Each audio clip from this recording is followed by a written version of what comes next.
జై శ్రీరామ్. చాలా చాలా సంతోషంగా ఉంది. భక్తితో ఇచ్చినటువంటి భక్తుల గోత్రనామాలు శ్రీ రంగనాథ స్వామి వారి ఆలయంలో చదివి అత్యంత భక్తి శ్రద్ధలతో తులసీ దళార్చన శ్రీ రంగనాథ స్వామి వారికి చేయటం జరిగింది. స్వామివారు సంతోషించారు అనడానికి నిదర్శనం ఇదే. స్వామివారిని తులసీ దళాలతో సేవించి బయటికి అడుగు పెట్టామో లేదో ఈ విధంగా కుంభవృష్టి కురిసింది. రంగనాథ స్వామి వారు చాలా సంతోషించారు మనం చేసినటువంటి పూజకు.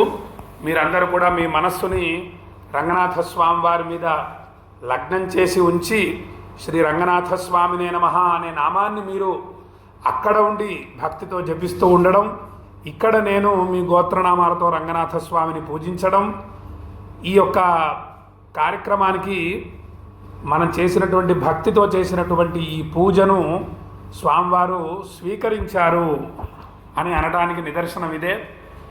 అది విరజాతీర్థం.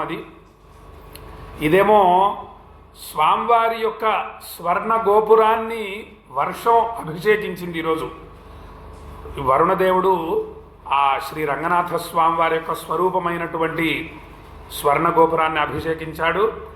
ఆ పవిత్రమైనటువంటి జలధార ఈ విధంగా కిందకు వర్షించింది.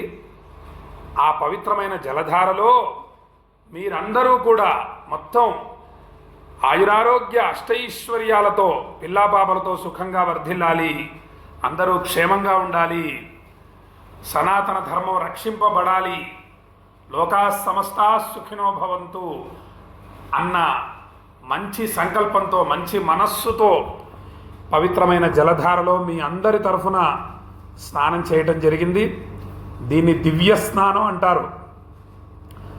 అందులోనూ వర్షం పడే సమయంలో చేసే స్నానాన్ని దివ్య స్నానం అంటారు. అందులో స్వామివారి యొక్క గాలిగోపురం అభిషేకించినటువంటి జలధార దివ్య స్నానం కన్నా గొప్పది.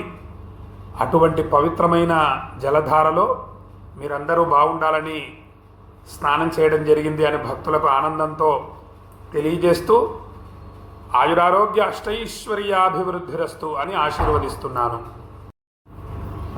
శ్రీరంగనాథం శరణం ప్రపద్యే, శ్రీరంగనాథం శరణం ప్రపద్యే. ఎంత సుందరంగా ఉందో చూడండి.